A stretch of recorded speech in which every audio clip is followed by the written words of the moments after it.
चक्षुरुन्मिलितं येन तस्मै श्रीगुरवे नमः। नमो विष्णुपादाय कृष्णपृष्ठाय भूतले श्रीमते भक्तिवेदांत स्वामिनिति नामिने। नमस्ते सारस्वती देवी गौरवाणी प्रचारिणे निर्विशेष शून्यवादी पाश्चात्य देशतारिणे। वाञ्छाकल्पतरुभ्यश्च कृपा सिन्धुभैव च पतितानां पावनेभ्यो वैष्णवेभ्यो नमो नमः। जय श्री कृष्ण चैतन्य प्रभु नित्यानंद श्री अद्वैत गदाधर श्रीवासादि गौर भक्तवृंद। हरे कृष्णा कृष्णा कृष्णा हरे हरे, हरे राम राम राम हरे हरे। आप सभी भक्तों का स्वागत है आज के इस सत्र में। तो कल हमने प्रकृति के नियम नामक इस प्रभुपाद के स्मॉल बुक से जो सेकंड चैप्टर है बैड कर्मा, जिसका हिंदी में अनुवाद किया गया है दुष्कर्म, इस अध्याय को प्रारंभ किया था। तो बेसिकली इस चैप्टर में प्रभुपाद जी ने श्रीमद् भागवतम के तीसरे स्कंद के तीसरे अध्याय से जो अलग अलग श्लोक है उसको एकत्रित करके समझाने का प्रयास किया है कि पाप फलों का रिजल्ट, उसका तात्पर्य क्या होता है, वो हम आज के सत्र में देखेंगे। तो कल हमने 3 श्लोक कवर किए थे and will go ahead with our discussion further. Devotees join कर रहे हैं तो हम लोग स्टार्ट करेंगे। इसका रिकॉर्डिंग बाद में मिल जाएगा, सो वो प्रॉब्लम नहीं है। यस, तो मैं एक पैराग्राफ पढ़ूंगा, उसके बाद एक एक करके सब लोग पैराग्राफ पढ़ सकते हैं। श्रीमद् भागवत में अन्यत्र शरीर को स्वयं मानना, इस शरीर के संदर्भ में अन्यों को अपना परिजन मानना तथा अपनी जन्मभूमि को पूज्य मानना पाश्विक सभ्यता की उपज घोषित किए गए हैं। किंतु कृष्ण भावना भावित होने पर व्यक्ति इन सब का उपयोग भगवान की सेवा के लिए कर सकता है। यह अति उपयुक्त प्रस्ताव है। हर वस्तु का संबंध कृष्ण से होता है। जब समस्त आर्थिक विकास तथा भौतिक प्रगति का उपयोग कृष्ण भावनामृत के उद्देश्य को अग्रसर करने में किया जाता है तो प्रगतिशील जीवन का एक नवीन पक्ष उदित होता है।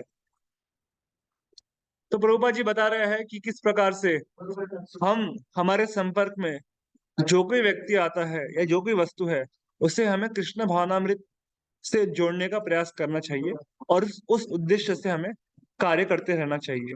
और यही हमारे जो भगवान ने परिस्थिति दी है, हम उसका सबसे अधिक लाभ ले सकते हैं उन्हें कृष्ण से जोड़ के। तो देखिए क्या बोल रहे हैं, जब समस्त आर्थिक विकास, इकोनॉमिक डेवलपमेंट तथा भौतिक प्रगति, मटेरियल वेलबींग ये कृष्ण भावनामृत के उद्देश्य से उपयोग किया जाए तो प्रगतिशील जीवन का एक नवीन पक्ष उदित होता है।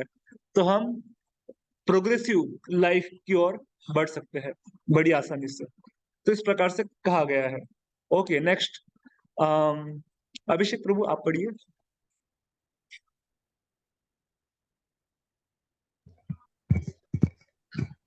प्रभु जी आप क्लियर कर दीजिए, वॉइस आ रहा है प्रॉपरली? मैं यस, हटाऊं या वी फिर कैन ये? Hear you, please continue.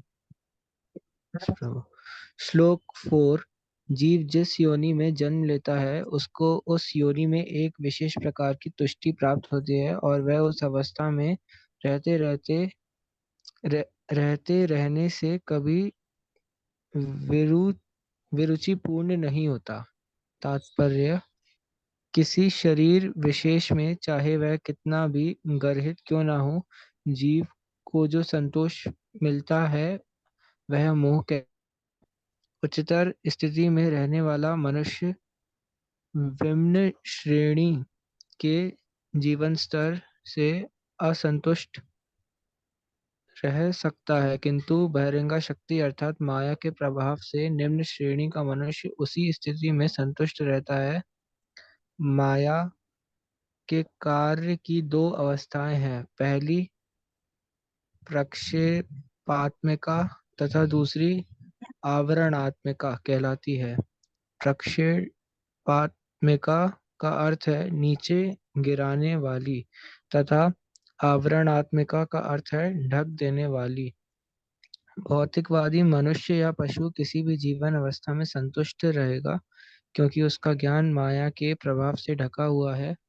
निम्न जीवन श्रेणी में या निम्न योनियों में चेतना का विकास इतना कम हुआ रहता है कि उसे यह नहीं समझ आता कि वह सुखी है या दुखी है। वह आवरणात्मिका कहलाती है। यहाँ तक कि विष्ठा खाकर जीने वाला शूकर भी अपने को सुखी समझता है, यद्यपि उच्चतर श्रेणी का व्यक्ति यह देखता है कि कितना गर्हित है ऐसा जीवन। Very nice. तो प्रभुपा जी बता रहे हैं कि जो व्यक्ति जिस अवस्था में है वो अज्ञानतावश खुद को सुखी मानता है। और उन्होंने एक सुअर का एग्जाम्पल दिया है। तो सुअर जो होता है वो मनुष्य की विष्ठा खाता है। विष्ठा मतलब टट्टी, स्टूल। वो खा के भी वो अपने आप को सुखी समझता है। प्रभुपा जी और एक एग्जाम्पल देते हैं। अगर आप सुअर को हलवा दो, एक प्लेट में गरम गरम हलवा दो, और उसको आप टट्टी दो, तो वो क्या सोचेगा? हलवा मैं नहीं खाऊंगा। हलवा उसके लिए बहुत ही घृणित समझता है। वो उससे तो स्टूल यूरिन खाने में ही मजा आता है। तो क्योंकि वो अज्ञानतावश उसका जो ज्ञान है, उसका जो सुख है, वो माया ने ढक लिया है।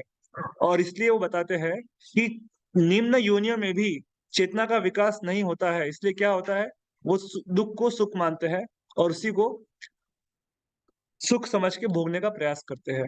ये सब माया का प्रभाव है।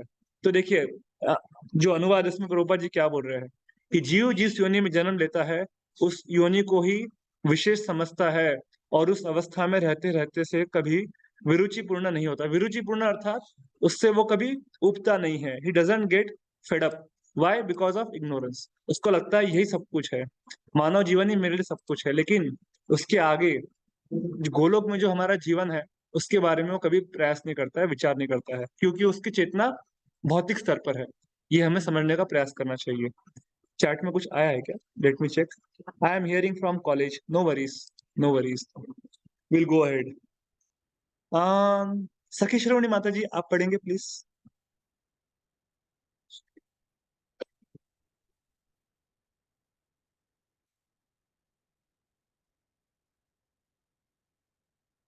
आई थिंक माता जी का। प्रभु जी मेरे पास तो अभी बुक नहीं, मैं बुक ही ढूंढ रही हूँ। नो प्रॉब्लम, तब तक मैं देखता हूँ और कोई पढ़ना चाहता है क्या। यस। प्रकृति Can के I नेम read, ना प्रभु Prabhuji? जी? हाँ, प्रकृति के नियम। Yes, Can I read, Prabhuji? Yes माता जी, प्लीज रीड। तब तक आप पढ़िए। यस माता जी। माया के आवरणात्मक प्रभाव से मोहित जीव अपने शरीर को त्यागने में रंज भर उन्मुख नहीं होता, भले भले ही वह नरक में क्यों न हो, क्योंकि उसे नारकीय भोग में आनंद मिलता है। तात्पर्य है, कहता है कि एक बार स्वर्ग के राजा इंद्र को उसके गुरु बृहस्पति ने उनके दुर्व्यवहार के लिए शाप दे दिया, जिससे वह इस लोक में आकर शुक्र बन गया। बहुत समय बाद जब ब्रह्मा ने उसे स्वर्ग बुलाना चाहा, तब तब तक वह शुक्र रूपी इंद्र स्वर्ग के अपने राजसी ठाट बाट के बारे में सब कुछ भूल चुका था। अतः उसने वहां जाने से इनकार कर दिया। यह माया का पाश है कि इंद्र तक अपना स्वर्गीय जीवन स्तर भूलकर शुक्र के जीवन स्तर में संतुष्ट हो गया। माया के प्रभाव से बद्ध जीव अपने शरीर विशेष के प्रति इतना स्नेही हो उठता है कि यदि उसे यह कहा जाए कि इस शरीर को त्याग दो, तुम्हें तुरंत ही राजा का शरीर प्रदान किया जाएगा, तो वह राजी नहीं होगा। यह आसक्ति सारे बद्ध जीवों को बुरी तरह प्रभावित करती है। भगवान कृष्ण स्वयं यह घोषणा करते हैं, इस भौतिक संसार की प्रत्येक वस्तु का त्याग करो, मेरे पास आओ और मैं तुम्हें पूर्ण सुरक्षा प्रदान करूंगा। किंतु यह हमें स्वीकार नहीं।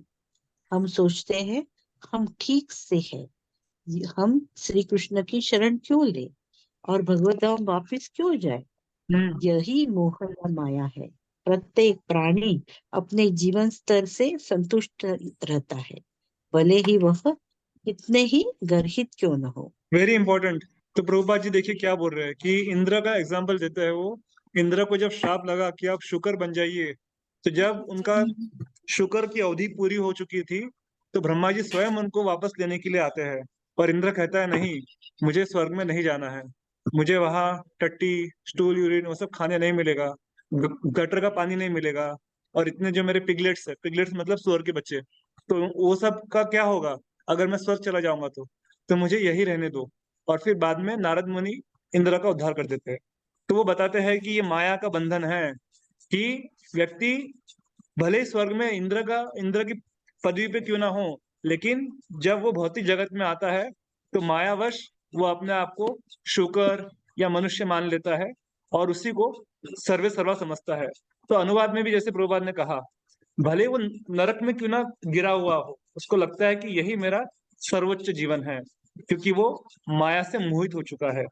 जैसे भगवान चैतन्य महाप्रभु स्वयं कहते हैं ना, माया मुग्ध जीव अतः स्वतः ना ही कृष्ण ज्ञान। जिस व्यक्ति का बुद्धि माया ने हर लिया है वो कृष्ण ज्ञान को भूल जाता है। और इसलिए भगवान ने क्या किया, वेद व्यास के माध्यम से अतः कहला वेद पुराण, उन्होंने अलग अलग पुराण दिए, 108 उपनिषद दिए, महाभारत दिया, भागवतम दिया, ताकि वो वापस अपने ज्ञान को जागृत कर सके। तो ये समझना आवश्यक है कि ये माया का बंधन है। इसलिए हमको लगता है कि ये मेरे परिजन है, स्वजन है। वास्तव में हमारा स्वजन केवल भगवान श्री कृष्ण और भगवान श्री कृष्ण के जो प्रतिनिधित्व करते हैं गुरुजन, वही हमारे वास्तविक स्वजन है। ऐसा समझ के हमें उनकी प्रेम में सेवा करने का प्रयास करना चाहिए। तो वो देखिए आखिरी में क्या बोल रहे हैं कि प्रत्येक प्राणी अपने जीवन स्तर से संतुष्ट रहता है, भले ही वह कितना ही गरीब क्यों ना हो। ये मोह या माया है, इसी को मोह माया कहते हैं, ऐसा प्रभुपाद जी बता रहे हैं। Very important. तो इसलिए हमें समझना चाहिए कि वास्तविक आनंद कृष्ण भावनामृत में है। जितना हम कृष्ण भक्ति में खुद को गंभीर बनाएंगे, हम उस आनंद का आस्वादन कर सकते हैं। Okay, will go head. Next कौन पढ़ना चाहेंगे? माता जी, आप लोग में से कोई पढ़िए।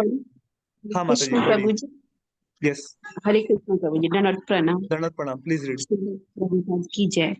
श्लोक 6।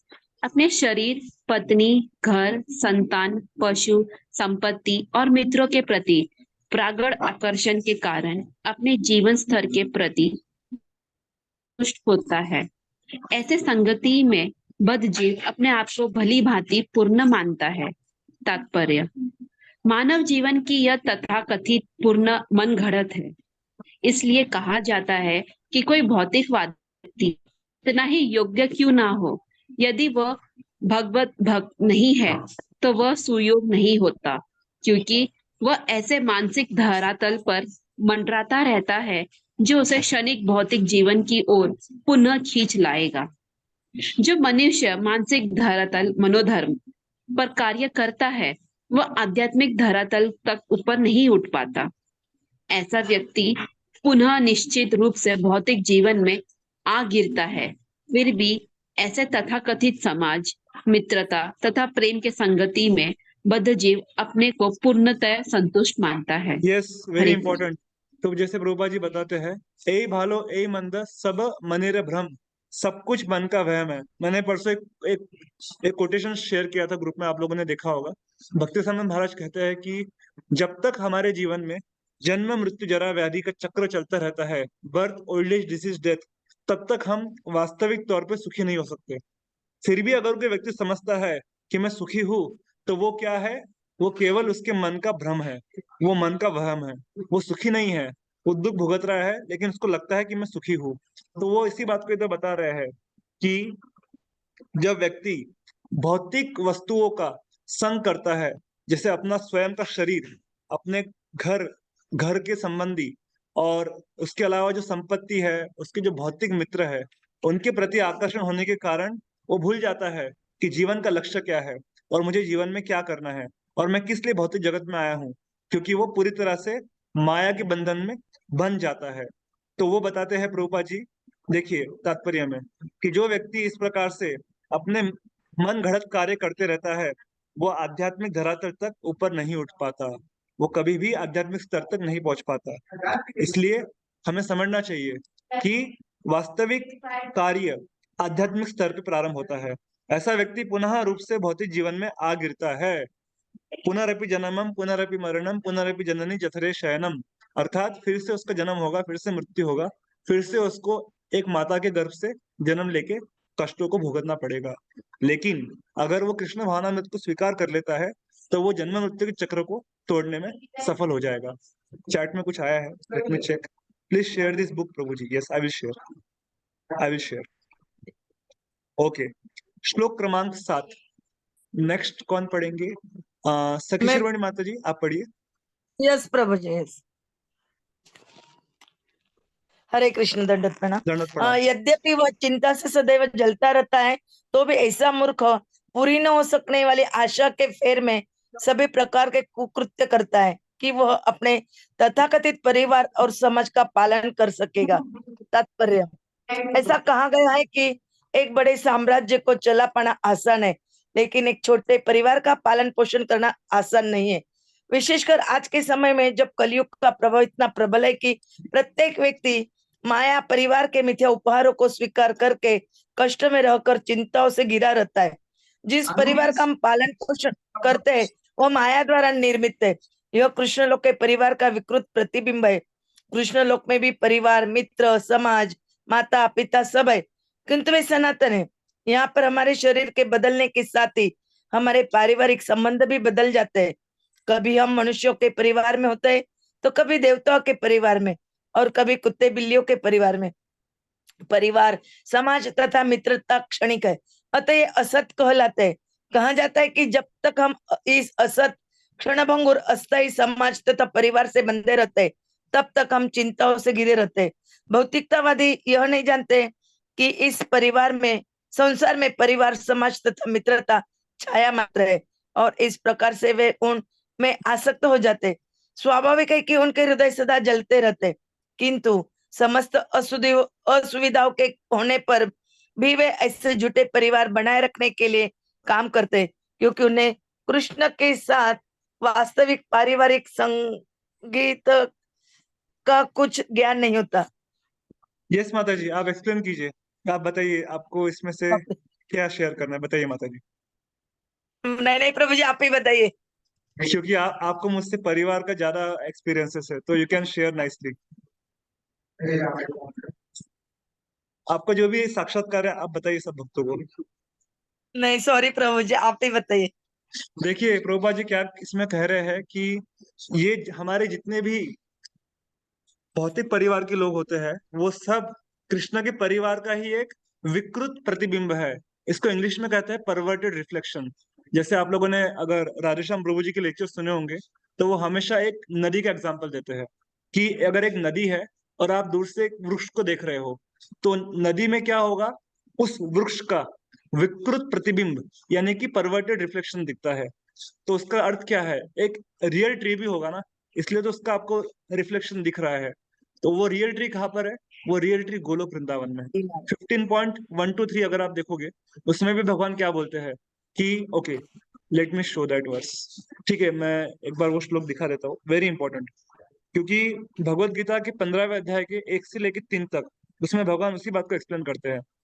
ओके विल शो, मैं बाद में शेयर कर दूंगा लिंक, कि जो भौतिक जगत है वो आध्यात्मिक जगत का विकृत प्रतिबिंब है। It is the perverted reflection of spiritual world. तो हमको लगता है कि हमारा परिवार ही सब कुछ है, लेकिन ऐसा नहीं है। हमें अपने परिवार को कृष्ण के परिवार से जोड़ना चाहिए, तो फिर हमारा परिवार कंप्लीट बन सकता है। अन्यथा वो केवल भौतिक स्तर पे रहेगा। और प्रभुपाद ने बहुत भारी शब्दों का प्रयोग किया है, मैं वैसा बोलने के लिए उस लायक नहीं हूं, तो मैं बहुत सरल भाषा में बोलने का प्रयास कर रहा हूँ कि परिवार, समाज तथा मित्र क्षणिक है, ये सब टेम्पररी है, क्षणभंगुर है, इसलिए इनको असत कहा गया है। असत अर्थात टेम्पररी। जब तक हम इस असत क्षणभंगुर अस्थायी समाज तथा परिवार से बंधे रहेंगे तब तक हम चिंताओं से घिरे रहते हैं। तो ये प्रभुपाद जी का कथन है कि भौतिकवादी व्यक्ति जानते नहीं है कि संसार में परिवार, समाज और मित्र जो भी है सब कुछ माया है, छाया मात्र है, और इनसे आसक्त होने का कारण ही हम दुख भुगत रहे हैं। और इसलिए हमें क्या करना चाहिए, हमें झूठे परिवार के बजाय जो वास्तविक परिवार है, कृष्ण का परिवार है, उससे अपने को जोड़ने का प्रयास करना है। क्योंकि उन्हें कृष्ण के साथ वास्तविक परिवार संगति का ज्ञान नहीं है, इसलिए वो झूठे परिवार को ही सर्वे सर्वा मान के कार्य करते हैं। तो ये बहुत महत्वपूर्ण बात है कि देखिए, फिर से मैं आपको दिखाता हूँ अनुवाद में प्रभुपाद जी क्या बोल रहे हैं। वो लोग, हम सभी लोग दिन रात हमारा हृदय चिंता से जलता रहता है, फिर भी हमको लगता है कि मेरा परिवार ही सब कुछ है, और वो कृष्ण भक्ति को भूल जाते हैं। घर के भरण पोषण के कार्यों में ईटिंग, स्लीपिंग, मेटिंग, डिफेंडिंग के चक्कर में हमारा जो वास्तविक आत्मा का जो कल्याण है, हम उसको करना भूल जाते हैं, और इसलिए हम जन्म मृत्यु के चक्र में घूमते रहते हैं अपने तथाकथित परिवार और समाज का पालन करने के लिए। तो बहुत कड़े शब्दों में प्रभुपाद जी ने तात्पर्य लिखा है, आप इसके बारे में भागवतम में भी और पढ़ सकते हैं। हम लोग आगे बढ़ेंगे, समय कम है, विल गो अहेड। श्लोक क्रमांक 8। Okay, can someone else read? Let me check who else is there. Yes Kapil Prabhu, आप पढ़ना चाहेंगे?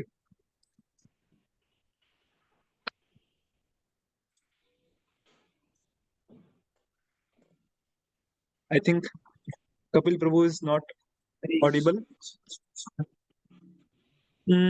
अभिषेक प्रभु, आप पढ़िए। यस प्रभु। श्लोक 8। वह उस स्त्री को अपना हृदय तथा इंद्रियां दे बैठता है जो झूठे ही उसे माया से मोह लेती है। वह उसके साथ एकांत में आलिंगन और संभाषण का आनंद लेता है और अपने छोटे छोटे बच्चों के मीठे मीठे शब्दों से मुग्ध हो जाता है। तात्पर्य, माया के या कंटिन्यू।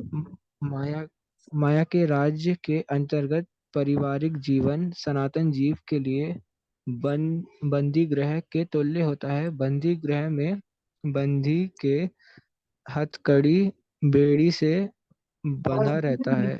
इसी प्रकार बद्धजीव स्त्री के मनोहर सौंदर्य, उसके एकांत आलिंगन तथा उसकी प्रेम वार्ता से एक अपने छोटे छोटे बच्चों की मधुर वाणी से जकड़ा रहता है।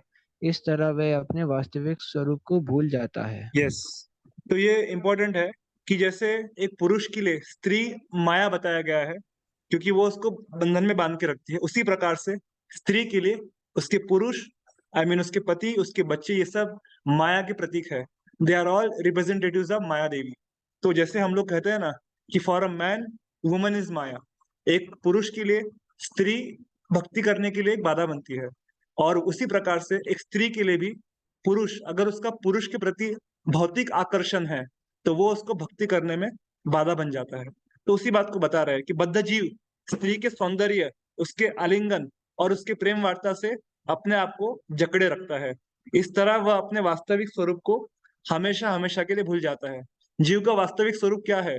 जीव कृष्णदास ए विश्वास कर ले तो और दुख नहीं, कि मैं कृष्ण का दास हूँ, लेकिन उसको लगता है कि मैं माया का दास हूँ, इसलिए वो कष्ट और दुख भोगते रहता है। Yes Prabhu, please continue. इस श्लोक में स्त्री राम असीत नाम शब्द यह संकेत करते हैं कि स्त्री का प्रेम पुरुष के मन को विचलित करने के लिए ही होता है। वस्तुतः इस भौतिक जगत में प्रेम होता ही नहीं है। स्त्री तथा पुरुष दोनों ही अपनी अपनी इंद्रिय तृप्ति में अभिरुचि रखते हैं। इंद्रिय तृप्ति के लिए स्त्री झूठा प्रेम उत्पन्न करती है और पुरुष इस झूठे प्रेम से मुग्ध होकर अपने वास्तविक कर्म को भूल जाता है। जब ऐसे सम्मिलन से संतान उत्पन्न होती है तो अगला आकर्षण होता है इन बच्चों की मीठी तोतली बोली से। घर में स्त्री का प्रेम तथा बच्चों की बोली उसे पक्का बंदी बना देते हैं और इस तरह वह अपना घर नहीं छोड़ सकता। वैदिक भाषा में ऐसा व्यक्ति गृह मेदी कहलाता है, जिसका अर्थ है वह जिसके क्षण का केंद्र बिंदु घर है। गृहस्थ शब्द उस व्यक्ति की ओर संकेत करता है जो परिवार, पत्नी, बच्चों के साथ रहता है, किंतु जिसका वास्तविक जीवन लक्ष्य कृष्ण भावनामृत विकसित करना है। इसलिए मनुष्य का गृहस्थ बनने की सलाह दी जाती है, गृह मेदी बनने की नहीं। गृहस्थ की मुख्य चिंता मोह जनित पारिवारिक जीवन से छूटकर कृष्ण के साथ वास्तविक पारिवारिक जीवन में प्रविष्ट होने की होती है, जबकि गृह मेदी का कार्य तथाकथित परिवार जीवन के सॉरी जीवन से तथाकथित पारिवारिक जीवन से अपने को जन्म जन्मांतर तक बारंबार बांधना और माया के अंधकार से निरंतर बने रहना यस, है। Very important. तो प्रभुपाद जी इस पैराग्राफ में गृहस्थ और गृहमेदी इन दोनों के बीच जो अंतर है उसको बता रहे हैं। तो ये मैं चैट में लिख रहा हूँ, आप लोग इसका परपट बाद में और अच्छे से पढ़ लीजिएगा। तो ये जो है, I am just quoting the shloka number. तो this is from Shrimad Bhagavatam 3.30.8 verse. तो ये आप लोग बाद में वेदावेस में जाके या इस्कॉन डिजायर ट्री से इसका हिंदी इंग्लिश में अनुवाद पढ़ के समझ सकते हैं कि देखिए एक गृहस्थ का लक्ष्य क्या होना चाहिए। गृहस्थ अर्थात जिसके घर का केंद्र बिंदु भगवान श्री श्री राधा कृष्ण की सेवा पूजा करना है, और उसका एग्जैक्ट अपोजिट इस गृहमेदी। गृहमेदी मतलब जिसका जीवन का लक्ष्य है अपने पेट का भरण पोषण, खुद के लिए और अपने परिवार के लिए बस, और भगवान के लिए कुछ नहीं। तो जैसे वो यहाँ पे डेफिनेशन दे रहे हैं कि गृहमेदी अर्थात वह जिसके आकर्षण का केंद्र बिंदु घर है, बस घर, बीवी, बच्चे, काम धंधा, उसके अलावा उसको कुछ पता नहीं है कि जीवन में भगवान की भक्ति करना होता है, साधना करनी होती है। तो ऐसे व्यक्ति को गृहमेधी कहा गया है। लेकिन हमें गृहस्थ बनना है, तो गृहस्थ बनने के लिए उसमें दिया गया है कि जीवन लक्ष्य कृष्ण भावनामृत विकसित करना है। और प्रहलाद महाराज भी इसके बारे में बहुत कड़े शब्दों में कहते हैं कि हित्वात्म पाकम गृहमंधकूपम, कि ऐसा व्यक्ति जिसका जीवन का लक्ष्य अपने उदर का भरण पोषण करना है, वो एक बहुत बड़े कुएं में गिरा हुआ है और उसमें बहुत सारे विषैले जीव जंतु होते हैं जो उसका खून दिन रात चूसते रहते हैं झूठे प्रेम के कारण। वो सब प्रभुपाद ने लिखा है, मैं उसके बारे में ज्यादा चर्चा नहीं करूंगा। लेकिन हमें समझना चाहिए कि वास्तविक जो हमारा लक्ष्य है वो कृष्ण भावनामृत का विकास करना होना चाहिए, फिर चाहे वो किसी भी आश्रम में क्यों ना हो। लेकिन हमारा लक्ष्य क्लियर होना चाहिए कि मुझे कृष्ण प्रेम प्राप्त करना है। और इसलिए वो आगे कहते हैं कि हमें, जो व्यक्ति गृहस्थ आश्रम में है उसे गृहमेदी नहीं, गृहस्थ बन के अपना पारिवारिक जीवन का निर्वाह करना चाहिए, और फिर वो माया के अंधकार से बाहर निकल सकता है। हम लोग आगे बढ़ेंगे। Okay, 9 minutes are there, so will go ahead. Next Aditya Prabhu आप पढ़िए। जी प्रभु जी। श्लोक 9। आसक्त गृहस्थ अपने पारिवारिक जीवन में पड़ा रहता है, जो कि कूटनीति और राजनीति से भरा होता है। वह सदैव दुखों को बढ़ाता रहता है और इंद्रिय तृप्ति के कार्यों से नियंत्रित होकर अपने सारे दुखों के फल का निराकरण करने के लिए कर्म करता रहता है। और यदि वह ऐसे दुखों का सफलतापूर्वक निराकरण कर लेता है तो वह अपने को सुखी मानता है। तात्पर्य: भगवत गीता में पूर्ण पुरुषोत्तम भगवान स्वयं प्रमाणित करते हैं कि यह संसार अस्थायी ठिकाना है और कष्टों से भरा है। इस भौतिक जगत में व्यक्तिगत या पारिवारिक, सामाजिक या राष्ट्रीय सुख का प्रश्न ही नहीं उठता। यदि कहीं पर सुख के नाम पर कुछ हो रहा है तो वह भ्रम है। इस भौतिक जगत में सुख का अर्थ दुख से सफलता पूर्वक निराकरण से लगाया जाता है। यह भौतिक जगत ऐसा बनाया गया है कि जब तक मनुष्य चतुर कूटनीतिज्ञ नहीं बन जाता तब तक उसका जीवन असफल रहता है। मानव समाज की बात क्या कही जाए, निम्न पशुओं, पक्षियों तथा जंगली जानवर भी भोजन, शयन, संभोग तथा सुरक्षा की शारीरिक आवश्यकताएं चतुराई के साथ पूरी करता है। मानव समाज में राष्ट्रीय स्तर पर या व्यक्तिगत स्तर पर स्पर्धा चलती है और उसमें सफल होने के प्रयास में सारा मानव समाज कूटनीति से भरा हुआ है। किंतु हमें सदा स्मरण रखना चाहिए कि जीवन संघर्ष में सारी कूटनीति एवं बुद्धि के होते हुए भी परमेश्वर की इच्छा होने पर सारा कुछ क्षण भर में समाप्त हो जाएगा। फलतः इस भौतिक संसार में सुखी बनने के हमारे सारे प्रयास माया द्वारा प्रदत्त छलावा मात्र है। Yes, very important. चाहे हम कितना ही शोध मतलब इन्वेंशन क्यों ना कर ले मृत्यु को परास्त करने का, लेकिन जैसे प्रभुपाद जी बता रहे हैं, आप कितना ही चतुराई कर लीजिए, हिपोक्रेसी, कूटनीति, राजनीति कर लीजिए, सब कुछ कर लो, लेकिन जब भगवान की इच्छा होती है एक क्षण में आपका जीवन समाप्त हो जाएगा। और फिर भौतिक संसार जिसको हम सुखी बनाने का प्रयास करते हैं वो दुख से भर जाएगा और केवल वो छलावा मात्र है। जो लोग कहते हैं हम होंगे कामयाब और एक दिन इस जगत को हम वैकुंठ जगत बनाएंगे, वो सब माया में फंसे हुए हैं और दूसरों को माया में गिराने का प्रयास कर रहे हैं। तो देखिए वो क्या बोल रहे हैं प्रभुपाद जी, कि जो कुछ सुख के नाम पे बेचा जा रहा है मार्केट में, वास्तव में केवल और केवल दुख है और भ्रम के अलावा कुछ नहीं है। ये भौतिक जगत ऐसा बनाया गया है कि जब तक मनुष्य कूटनीति, हिपोक्रेसी, डिप्लोमेसी, पॉलिटिक्स नहीं करता है, तब तक उसका जीवन असफल माना जाता है। और जो सरल व्यक्ति होते हैं, लोग उसका शोषण करते हैं। तो इस प्रकार से हम देखते हैं चीटर्स एंड चीटेड, दो कैटेगरीज के लोग हमें हमेशा मिलेंगे।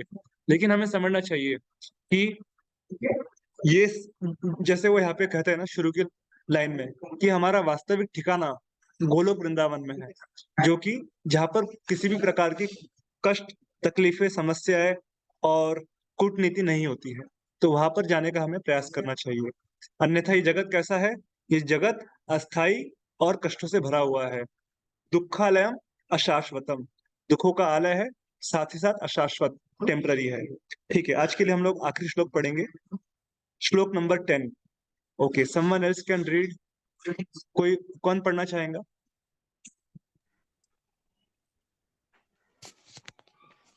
यस माता जी, वह प्लीज रीड। वह इधर उधर हिंसा करके धन प्राप्त करता है, और यद्यपि वह इसे अपने परिवार के भरण पोषण में लगाता है, किंतु स्वयं इस तरह खरीदे भोजन का अल्पांश भी ग्रहण कर पाता है, और वह उन लोगों के लिए नरक जाता है जिनके लिए उसने अवैध ढंग से धन कमाया था। तात्पर्य, एक बंगाली कहावत है, जिस व्यक्ति के लिए मैंने चोरी की वही मुझे चोर कहता है। आसक्त मनुष्य जिन पारिवारिक जनों के लिए अनेक पाप कर्म करता है, वे उससे कभी संतुष्ट नहीं रहते। मोह आसक्त व्यक्ति ऐसे पारिवारिक जनों की सेवा करता है, किंतु इनकी सेवा करने से उसे नारकीय जीवन में प्रवेश करना पड़ता है। उदाहरणार्थ, एक चोर अपने परिवार पालन के लिए कोई वस्तु चुराता है, किंतु वह पकड़ा जाता है और बंदी बना लिया जाता है। यही सार एवं निष्कर्ष है इस भौतिक अस्तित्व का और भौतिक समाज, मैत्री तथा प्रेम के प्रति आसक्ति का। यद्यपि आसक्त पारिवारिक व्यक्ति अपने परिवार के भरण पोषण के लिए किसी न किसी तरह से धन कमाने में सदा जुटा रहता है, किंतु वह उतने से अधिक का भोग नहीं कर पाता जितना कि इसे पाप कर्म किए बिना भी कर सकता था। 8 औंस 1 पाव भोजन खाने वाले मनुष्य को चाहे लंबे परिवार का पालन करना पड़े और इसके लिए धन कमाना पड़े, फिर भी उसे स्वयं को पेट भर खाने से अधिक कुछ नहीं मिलता। कभी कभी तो परिवारजनों के बच्चे कुछ भोजन पर ही उसे निर्भर रहना पड़ता है। अनुचित साधनों से धन कमाकर भी वह स्वयं जीवन का आनंद नहीं उठा पाता। यही आवर्णात्मिका माया कहलाती है। समाज, देश तथा समुदाय की भ्रामक सेवा की प्रक्रिया सर्वत्र एक सरीकी होती है। यही सिद्धांत बड़े राष्ट्रीय नेताओं पर भी लागू होता है।